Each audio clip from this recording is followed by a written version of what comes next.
अस्सलाम वालेकुम स्टूडेंट्स। बच्चों, ये जो लाइटनिंग स्ट्राइक होता है, अगर खुदा ना खास्ता आप इसके अराउंड होते हैं तो आप ऐसा ऑब्ज़र्व करेंगे कि आपकी बॉडी भी जो है वो एक एनर्जी को, एक ख़ास किस्म के चार्ज को ऑब्ज़र्व करती है। या अगर इसी लाइटनिंग की बात की जाए तो आप देखेंगे लाइटनिंग जो है वो बेसिकली एक स्पेसिफिक पाथ को फॉलो करती है और उसी बेसिस के ऊपर जो है वो लाइटनिंग रॉड्स काम करती हैं जो किसी बिल्डिंग को लाइटनिंग स्ट्राइक से बचाती हैं। इसी के साथ साथ अगर हम देखें तो अगर हम जो है वो किसी चार्ज ऑब्जेक्ट को टच करते हैं, ठीक है, हम उसके करीब आते हैं तो वो जो चार्ज ऑब्जेक्ट है वो एक इन्फ्लुएंस शो करता है हमारे बालों के ऊपर, जैसा कि आपको पिक्चर में नज़र आ रहा है। तो इसका मतलब ये हो गया कि हर चार्ज बॉडी के अराउंड बाकायदा एक ऐसी जगह बन जाती है, एक ऐसी फील्ड बन जाती है जहाँ पर वो अट्रैक्ट या रिपेल करता है। बेसिकली आज इसको इन डेप्थ डिस्कस करेंगे कि क्या होती है इलेक्ट्रिक फील्ड, क्या होती है इलेक्ट्रिक इंटेंसिटी, और जो इक्वेशंस हैं, फैक्टर्स हैं, उनको मुकम्मल तौर पे समझने की कोशिश करते हैं। तो शुरुआत करते हैं इलेक्ट्रिक फील्ड को समझने से। इलेक्ट्रिक फील्ड क्या है? बेसिकली फॉर एग्जांपल एक पॉजिटिव चार्ज है, ठीक है। आप अगर इसके करीब एक दूसरा पॉजिटिव चार्ज लेकर आते हैं तो ये जो सेंटर वाला पॉजिटिव चार्ज है ये रेड वाले पॉजिटिव चार्ज को रिपेल करेगा, धक्का देगा, ठीक है। इसी तरीके से अगर आप इस पॉजिटिव चार्ज के करीब एक नेगेटिव चार्ज को लेकर आते हैं तो आपको मालूम है कि जो सेंट्रल चार्ज है पॉजिटिव, ये नेगेटिव को अपनी तरफ अट्रैक्ट करेगा, ठीक है। अब ये बात तो समझ में आ रही है कि ठीक है, फोर्स अप्लाई होती है, हमने कूलम्स लॉ के अंदर भी ऐसे ही पढ़ा था। लेकिन अब थोड़ा सा अगर दूर चले जाएं इस चार्ज से और हम जो है फिर इस बात को दोबारा से देखें तो देखिए हम चार्ज से दूर आ गए और अब दोबारा से एक पॉजिटिव चार्ज को अगर मैं लेकर आता हूँ इसके करीब तो मैं अगेन ये बात ऑब्जर्व करूँगा कि पॉजिटिव पॉजिटिव को रिपेल कर रहा है। और एक नेगेटिव चार्ज जब इससे थोड़ा ज़्यादा दूर होता है, थोड़ा ज़्यादा फासले पर होता है, तो अब इसके ऊपर कोई फोर्स अप्लाई नहीं होती, यहाँ पे कोई भी फोर्स अप्लाई नहीं हो रही। तो क्या वजह है? देखो, चार्ज के अराउंड एक ख़ास स्पेस होती है जहाँ तक ये चार्ज अट्रैक्ट या रिपेल करता है, जिसे इलेक्ट्रिक फील्ड कहते हैं। और क्योंकि ये जो नेगेटिव वाला चार्ज है ये इस इलेक्ट्रिक फील्ड से बाहर था तो इसने किसी भी फोर्स को ऑब्जर्व नहीं करा। तो बेसिकली इलेक्ट्रिक फील्ड से क्या मुराद है? इलेक्ट्रिक फील्ड एक रीजन है अराउंड अ चार्ज बॉडी। किसी भी चार्ज बॉडी के अराउंड एक ऐसा रीजन है, एक ऐसी जगह है in which another charge experience electric force, जिस रीजन के अंदर रहते हुए कोई दूसरा चार्ज जो है वो इलेक्ट्रिक फोर्स को एक्सपीरियंस करता है। तो वो जो रीजन है, वो जो जगह है, स्पेस है अराउंड चार्ज, जहाँ तक वो किसी दूसरे चार्ज को अट्रैक्ट या रिपेल कर सकता है, बेसिकली उसे कहा जाता है इलेक्ट्रिक फील्ड, ठीक है। वो जगह जहाँ तक कोई चार्ज अट्रैक्ट या रिपेल करने की सलाहियत रखता हो, ठीक है जी। मिसाल के तौर पे ये एक पॉजिटिव चार्ज है तो इसके अराउंड ये जो जगह आपको नज़र आ रही है बेसिकली ये इलेक्ट्रिक फील्ड कहलाती है, जहाँ तक ये अट्रैक्ट या रिपेल करने की सलाहियत रखता है। अच्छा, अब बात कर लेते हैं इलेक्ट्रिक फील्ड इंटेंसिटी की, यानी कि अगर इलेक्ट्रिक फील्ड बनती है किसी चार्ज के अराउंड तो अब उसकी शिद्दत पे बात कर लेते हैं। इंटेंसिटी का मतलब होता है कि उस इलेक्ट्रिक फील्ड की शिद्दत कितनी है। तो फोर्स एक अलग बात है और इंटेंसिटी एक अलग बात है। इसको जो है ना कुछ एग्जांपल्स के ज़रिए समझते हैं। मिसाल के तौर पे एक 2 कूलम का चार्ज है जो कि मैं कह रहा हूँ कि सेंट्रल चार्ज है और ये अपने अराउंड जो है वो अपनी एक इलेक्ट्रिक फील्ड बना रहा है, ठीक है। अब मैंने क्या करा, मैंने एक दूसरा चार्ज सपोज करा जो कि सिर्फ 1 कूलम का है और इसका फासला कितना है? इसका पहले वाले चार्ज से जो फासला है मान लेते हैं कि वो बराबर है 1 मीटर के, सही है।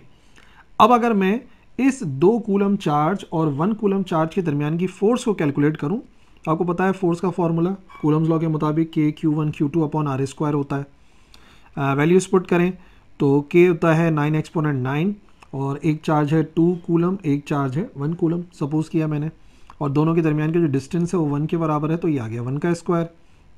सिंप्लीफाई करने पर आंसर आएगा 18 एक्सपोनेंट 9 न्यूटन के बराबर, ठीक है। अब ये तो फोर्स है ना, मतलब कि 2 कूलम का चार्ज इस 1 न्यूटन के चार्ज पर जो फोर्स अप्लाई कर रहा है या इनके दरमियान की जो इलेक्ट्रिक फोर्स है बेसिकली वो 18 एक्सपोनेंट 9 न्यूटन है। बट अगर मैं एक और क्वांटिटी कैलकुलेट करना चाहूँ कि भाई ये पर यूनिट चार्ज कितनी फोर्स अप्लाई कर रहा है, ठीक है, तो क्या करेंगे, हम इस force per unit charge calculate करेंगे कि भाई इस चार्ज के ऊपर कितनी फोर्स अप्लाई हुई। तो आप देखें 18 एक्सपोनेंट 9 है और ये 1 कूलम का चार्ज था तो डिवाइड बाय 1 कराया, तो मैं ये कह सकता हूँ कि यूनिट चार्ज के ऊपर जो फोर्स लग रही है बेसिकली वो है 18 एक्सपोनेंट 9 न्यूटन पर कूलम, सही है भाई। ये हो गई एनर्जी पर यूनिट चार्ज। अब जाहिर सी बात है एक ही कूलम था तो ये आंसर आ गया। अब एक दूसरी एग्जाम्पल में इसी फासले के ऊपर एक दूसरा चार्ज सपोज करते हैं जो 2 कूलम का है। ठीक है, अब याद रखना पिछले वाला जो आंसर आया था 18 एक्सपोनेंट 9 आया था फोर्स पर यूनिट चार्ज का। अब यहाँ पर उसी मेथड से फोर्स कैलकुलेट करते हैं, कूलम्स लॉ अप्लाई करेंगे, Q1 Q2 upon R square. अच्छा, अब दोनों चार्जेस 2 2 हैं तो ये आ गया 2 और 2 दोनों की जगह पे फासला वही है 1 मीटर के बराबर। अब जो फोर्स आएगी यकीनन आप कहेंगे हाँ ठीक है भाई, जो ये वाला चार्ज है रेड वाला, क्योंकि इसका मैग्नीट्यूड बढ़ गया है तो फोर्स भी बढ़ गई है, बट इसका जो फासला है इस रेड वाले चार्ज का, जो सेंट्रल चार्ज से फासला है वो तो सेम रहा। अब नोट करते हैं कि यहाँ पर इंटेंसिटी या चार्ज की शिद्दत कितनी थी, जो कि हम कैसे कैलकुलेट करते हैं, फोर्स पर यूनिट चार्ज से। तो अब अगर इस 36 एक्सपोनेंट 9 को पर यूनिट चार्ज निकालें, अब ये 2 कूलम का चार्ज है ना, तो हम इसको डिवाइड कराएंगे 2 से। अगेन वही आंसर आ गया 18 एक्सपोनेंट 9 न्यूटन पर कूलम। यानी कि 1 मीटर पे रखा हुआ 1 कूलम का चार्ज हो या 1 मीटर पे रखे हुए 2 कूलम का चार्ज हो, वो ऑब्जर्व कर रहा है सेम इंटेंसिटी, शिद्दत बराबर है, फोर्स डिफरेंट है, लेकिन जाहिर सी बात है 2 कूलम का चार्ज है तो फोर्स पर यूनिट चार्ज इसके ऊपर बराबर आई है। एक और एग्जांपल सपोज करते हैं, इस मर्तबा एक 5 कूलम का चार्ज सपोज करते हैं उसी फासले पर, यानी कि 1 मीटर के फासले पर। अब यकीनन फोर्स तो इनके दरमियान की ज़्यादा होगी, आप देख लो कैलकुलेशन, फोर्स अब इनके दरमियान की जो है वो ज़्यादा हो गई है। लेकिन अब पता है समझने वाली बात क्या है, इंटेंसिटी, क्योंकि फासला उतना ही है तो फोर्स पर यूनिट चार्ज अगर आप कैलकुलेट करेंगे तो फिर दोबारा सेम आंसर आ रहा है 18 एक्सपोनेंट 9 न्यूटन पर कूलम। तो देखिए इंपॉर्टेंट बात यह है कि जो फासला था 1 मीटर का उस पर शिद्दत बराबर है इलेक्ट्रिक इंटेंसिटी की, फोर्स नहीं, इंटेंसिटी बराबर है। और इंटेंसिटी हम कैसे कैलकुलेट करते हैं, फोर्स पर यूनिट चार्ज पर कितनी फोर्स अप्लाई होती है उससे हम कैलकुलेट करते हैं। तो अगर डिफाइन करें electric intensity at a point, किसी पर्टिकुलर पॉइंट पे इलेक्ट्रिक इंटेंसिटी कितनी है, तो ये वो फोर्स है जो कि एक्सपीरियंस करता है एक पॉजिटिव टेस्ट चार्ज। इसको अभी और एक्सप्लेन करते हैं कि पॉजिटिव टेस्ट चार्ज से क्या मुराद है। If a test charge experience a force F, then electric intensity field जो है वो ई के बराबर है, जिसको हम इस फॉर्मूले से लिख सकते हैं। यहाँ से यहाँ तक है definition, the force experienced by positive test charge. सही है, यूनिट टेस्ट चार्ज पर कितनी फोर्स अप्लाई हो रही है वो हमें नोटिस करनी है। तो उसका फॉर्मूला ये होता है electric intensity force per unit charge के बराबर होता है।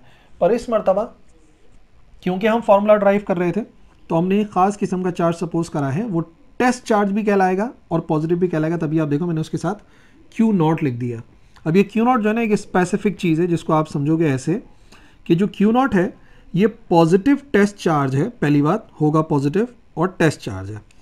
टेस्ट चार्ज एक ऐसा चार्ज है जिसकी अपनी इलेक्ट्रिक इंटेंसिटी अप्रॉक्सीमेटली बराबर है 0 के। ठीक है, टेस्ट चार्ज ऐसे चार्ज को बोलेंगे जिसकी अपनी इलेक्ट्रिक इंटेंसिटी अप्रॉक्सीमेटली 0 है। देखो एग्जैक्टली 0 नहीं हो सकती, क्योंकि अगर एग्जैक्टली 0 हो गई तो इसका मतलब वो चार्ज ही नहीं है, और जब वो चार्ज नहीं है तो फिर जाहिर सी बात है इलेक्ट्रिक फोर्स नहीं होगी। तो याद रखना सेंट्रल चार्ज की इंटेंसिटी मालूम करने के लिए इर्द गिर्द जो हम चार्ज सपोज कर रहे हैं वो टेस्ट चार्ज होना चाहिए, यानी कि उसकी अपनी इलेक्ट्रिक इंटेंसिटी अप्रॉक्सीमेटली बराबर होनी चाहिए 0 के। ठीक है, अब आगे बढ़ते हैं। इलेक्ट्रिक फील्ड इंटेंसिटी जो है वो एक वेक्टर क्वांटिटी है। एक बात आप समझ लें कि हाँ भाई इसकी एक पर्टिकुलर डायरेक्शन होती है, ये एक वेक्टर क्वांटिटी है। वेक्टर क्वांटिटीज़ वो क्वांटिटीज़ होती हैं जिन्हें एक्सप्लेन करने के लिए, कंप्लीटली डिस्क्राइब करने के लिए डायरेक्शन की ज़रूरत होती है। ठीक है, तो ये वेक्टर क्वांटिटी, और जो इसकी डायरेक्शन है वो याद रखिए away from the positive charge होती है। अवे होती है अगर चार्ज पॉजिटिव हो, और टूवर्ड्स द चार्ज होती है अगर चार्ज नेगेटिव हो। भाई अगर ये पॉजिटिव चार्ज है तो इलेक्ट्रिक इंटेंसिटी इससे अवे होगी, दूर की जानिब होगी, ये होगी इसकी इलेक्ट्रिक इंटेंसिटी की डायरेक्शन।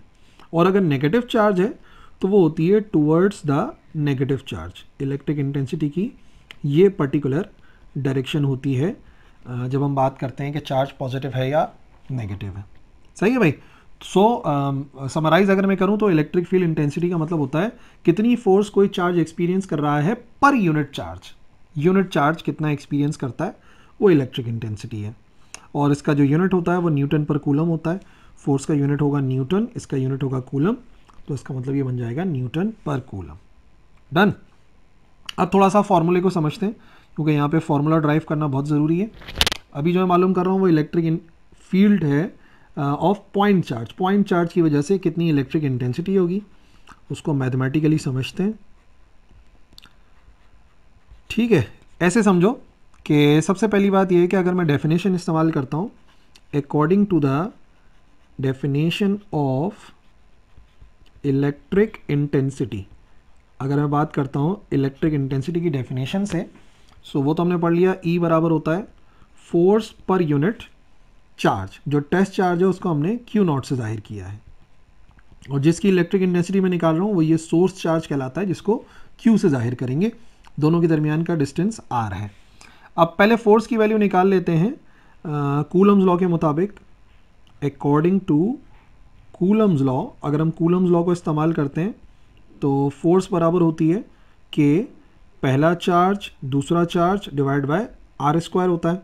सो पहला चार्ज तो क्यू के बराबर है, दूसरा चार्ज बराबर है क्यू नॉट के, तो ये हो जाएगा के क्यू नॉट, और डिवाइड में आ जाएगा इनके डिस्टेंस का स्क्वायर, ये आ गया क्यू का स्क्वायर। तो देखो फोर्स की वैल्यू तो बड़ी सीधी सीधी हमने कूलम्स लॉ से निकाल ली, लेकिन ये बात याद रखना बच्चों कि जो कूलम्स लॉ होता है एक्चुअल फार्मूले में तो आपको पता है के Q1 Q2 होता है, लेकिन इसका मतलब ये नहीं हमेशा Q1 या Q2 ही पुट करेंगे, बल्कि आप देखेंगे चार्ज की वैल्यू क्या है। तो Q के पहला चार्ज Q था तो यहाँ पे Q लिख दिया, दूसरा चार्ज Q2 Q नॉट के बराबर था तो Q नॉट लिख दिया, सही है ना। अब इस वैल्यू को पुट कर देते हैं इन इक्वेशन 1।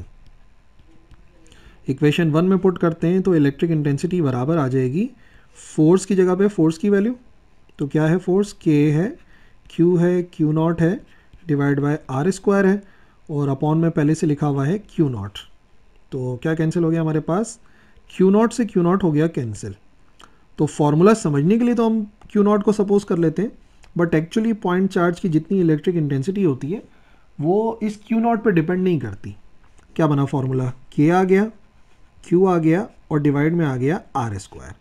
तो या तो आप इलेक्ट्रिक इंटेंसिटी को ऐसे लिख सकते हैं, या अगर कूलम्स कांस्टेंट की वैल्यू पुट कर दें तो इलेक्ट्रिक इंटेंसिटी बराबर आ सकती है 1/4 pi epsilon naught Q upon R square. तो क्या बात समझ में आई भाई, किस किस चीज़ के ऊपर डिपेंड कर रही है इलेक्ट्रिक इंटेंसिटी। एक तो डिपेंड करती है Q पे। Q कौन सा चार्ज है, सोर्स चार्ज, जो मेन चार्ज है सेंट्रल चार्ज, अगर वो ज़्यादा है तो शिद्दत भी ज़्यादा होगी। भाई जैसे एक बड़ा स्पीकर लगा होगा तो उसकी शिद्दत आप ज़्यादा ऑब्जर्व करेंगे, एक बड़ा बल्ब लगा होगा तो आपकी आंखों में रोशनी की शिद्दत ज़्यादा जाएगी, सही ना। जैसे मिसाल के तौर पे आप धूप में से जब घरों में आते हैं तो आपको अंधेरा सा नज़र आता है, वो इस वजह से कि आप ज़्यादा इंटेंसिटी से आ रहे हैं, रोशनी की इंटेंसिटी ज़्यादा थी जब आप सनलाइट में थे। तो एक तो डिपेंड करता है चार्ज का अमाउंट ज़्यादा तो इंटेंसिटी ज़्यादा, चार्ज का अमाउंट कम तो इंटेंसिटी कम। और दूसरा डिपेंड करता है आर से। आर का मतलब डिस्टेंस फ्रॉम द चार्ज कितना है, डिस्टेंस फ्रॉम सोर्स चार्ज, जो सोर्स चार्ज है उससे फासला ज़्यादा है कि कम है। अगर सोर्स चार्ज से आप दूर होंगे तो शिद्दत कम हो जाएगी, जैसे आप एक स्पीकर से दूर होंगे तो शिद्दत कम होगी, जैसे कि आप एक बल्ब से दूर होंगे तो उसकी शिद्दत आपको कम महसूस होगी, आप आग से दूर होंगे तो शिद्दत कम महसूस होगी। बिल्कुल ऐसे ही अगर चार्ज से जो सोर्स चार्ज है उससे फासला ज़्यादा हो जाता है तो इंटेंसिटी कम महसूस होती है। ठीक है जी। ये वो टॉपिक है जो आज हमें कवर करना था। इलेक्ट्रिक फील्ड को भी समझा, इलेक्ट्रिक फील्ड इंटेंसिटी को समझा एग्जांपल्स के ज़रिए। आई होप समझ में आ गया होगा। कन्फ्यूजन की सूरत में आप कमेंट सेक्शन में लिख सकते हैं, मैं ज़रूर रिप्लाई करूँगा। That's all for this video. अल्लाह हाफिज़।